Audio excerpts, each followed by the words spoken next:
Hi you guys, this is Sally. I'm coming to you today from Amelia Salon yet again. I had a question come up to me from someone. They sent me a message asking me about what types of oils to use for a hot oil treatment. Well, with hot oil treatments, I typically use hot oil treatments when I'm doing a conditioner. And the reason being is because when I'm putting the client under the dryer, it allows the oil to go into the cuticles or the shaft a lot better. So I'm going to talk about a few oils. She did ask about olive oil. Well, there are certain types of olive oils. I typically do not use olive oils, but these are all oils that are used inside of my house. So with the extra virgin olive oil, this is a product of Italy. When your oils say a product of, that means that it derived directly from that actual country. You don't want it to be other types of just say made in or packaged in. You want it to say a product of. Olive oils are going to tend to be more expensive. They're not going to be $5. They're not going to be $3, $4, or $10, something like that. Olive oils are going to cost you or run you about probably $50 a bottle, $40 a bottle. So you want to make sure that you're getting pure olive oil if you're using olive oil on your hair. You don't want to use the seed oils, because that's what you're going to get. You're going to get imitation extra virgin olive oils or different oils that has seed oil in them and not all the way olive oils. But like I said, I'm not a user of olive oils. I am a user of jojoba oil and coconut oil. So jojoba oil is going to be expensive as well. It is going to run you about $40, $50 a bottle, depending on where you get it from. And the jojoba oil is going to be more so like the sebum that comes from your sebaceous gland off of your scalp or out of your skin. So I like to mix this in equal portions in my conditioners and put them on the hair. I'm not looking to seal any cuticles or anything like that, because once the hair has cooled down, then what happens is your cuticles automatically close. So with jojoba oil, like I said, it's a moisturizing oil. I use that in conjunction with my protein oils and, my protein conditioners and moisturizing conditioners or hydrogen conditioners, excuse me. This one is going to be your liquid coconut oil. Coconut oil, I don't use a lot of coconut oils unless I'm using it directly onto my skin and not my hair, because it does not last long on the scalp or the hair. It just dissipates. It goes in and it evaporates really fast. So you have to use more of this. You use this probably every day, versus this, I'm not using this every day. I'm using this every so many days, or actually in a week, depending on the person's hair. All right, then of course we have the solidified coconut oil as well. Well, it's melted now because it's in the truck. So this is the solidified coconut oil. I tend to use this when I'm making something like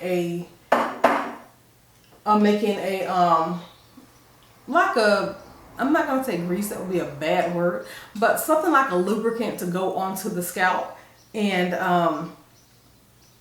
I mix that with different oils. I'm not going to tell you what kind of oils I mix it with, but when you're mixing your essential oils like tea tree and rosemary or lavender, peppermint, you want to use those types. You want to use a coconut oil or a thinner oil, or the jojoba oil, something that is solidified, that you can actually, part your hair and put it onto your scalp.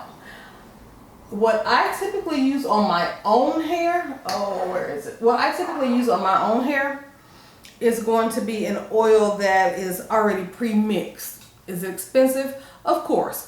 everything that I use is pretty much going to be expensive because I want the best products for my clients and the best products for my hair. So I'm not going to go out and spend $5 or $6. I'm going to spend $30, $40, $50 on a bottle of oil for my hair.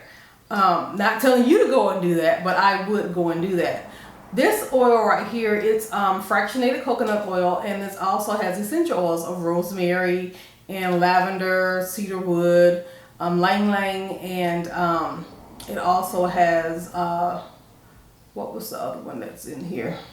Well, that's it. So with that, I have to use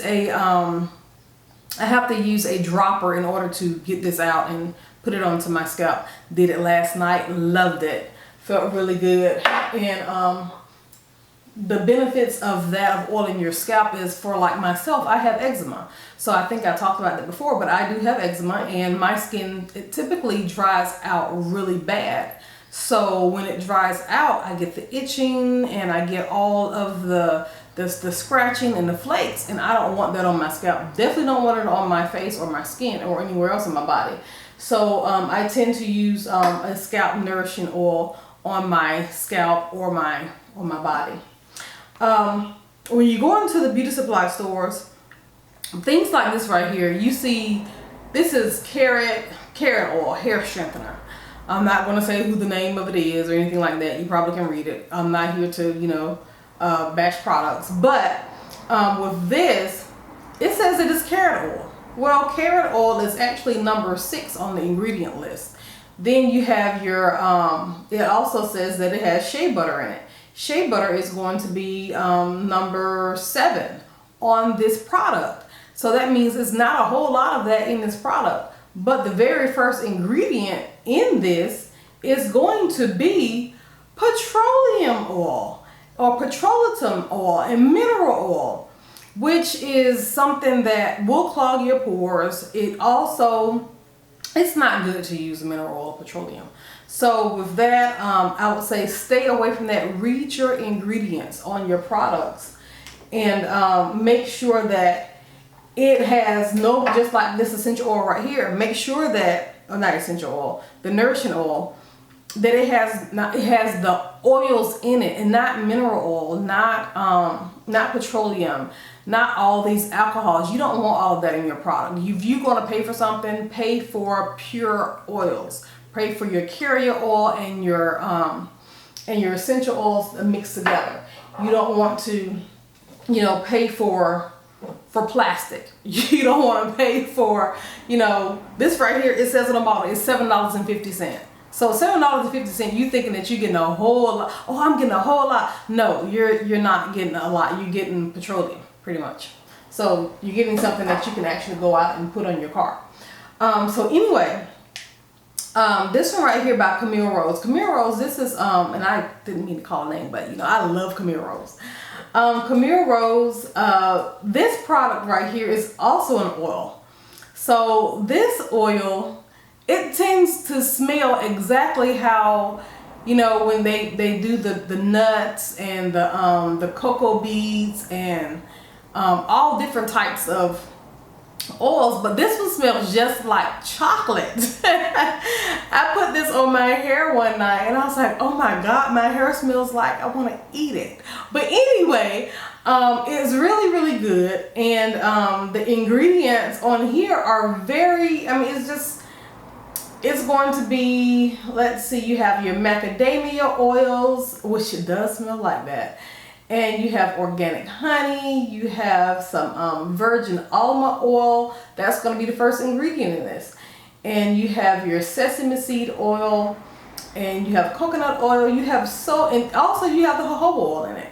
So with that, you want to make sure that you pay attention to the ingredients on your products and not just go out and say, oh, this is a product, this has, or you're looking at the first part of it and it says, oh, it has honey in it, so I think I'm gonna pick it up, I'm gonna buy it.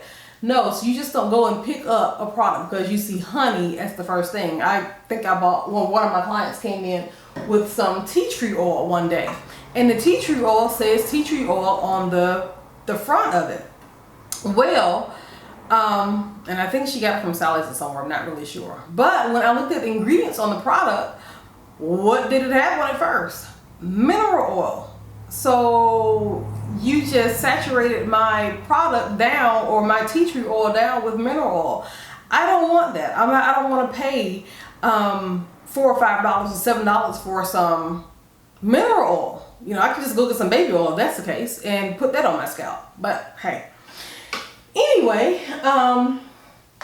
also, now once again, here's my girl Lisa Berry. I love her as well. I use her products in the salon all the time. The oil sheen in the jar. I typically use this on my clients' hair whose scalp will feel really, really tight.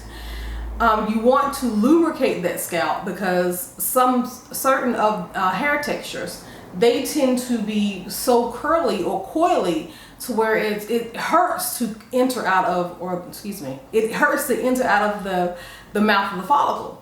So it makes the scalp really tight and constricted. So what you have to do is lubricate your scalp. So I typically lubricate my client's scalp, with oil sheen in a jar. This one right here is going to be, once again, first ingredient is going to be jojoba oil. Then they have a little bit of mink oil in here, sesame oil, silk proteins, and your fatty acids. So I like to stay with products that are, is this expensive? Yes, it's expensive as well. But I like to stay with products that are going to be more like the sebum that comes out of our body.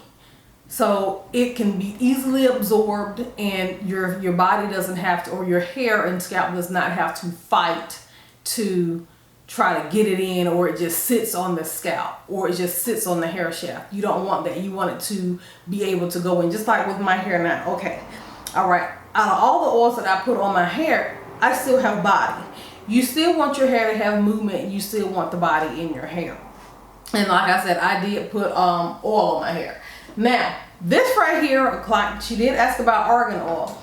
I think she said argan oil. But anyway, argan oil, this oil treatment right here. This treatment is really funny. It is nowhere near all natural. I mean, nowhere near it. But do I love it? Yes, I love it.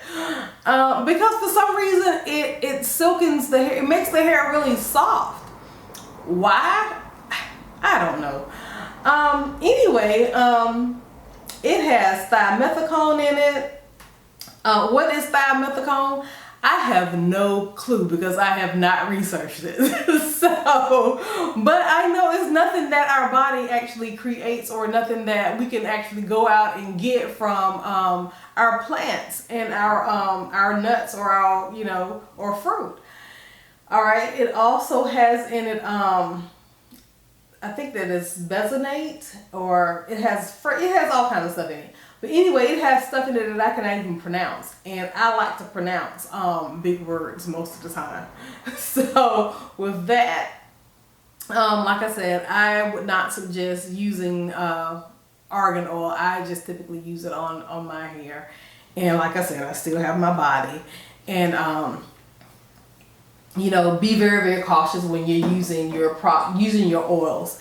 You don't want to use too much oils. You don't want to use the wrong oils for your hair type.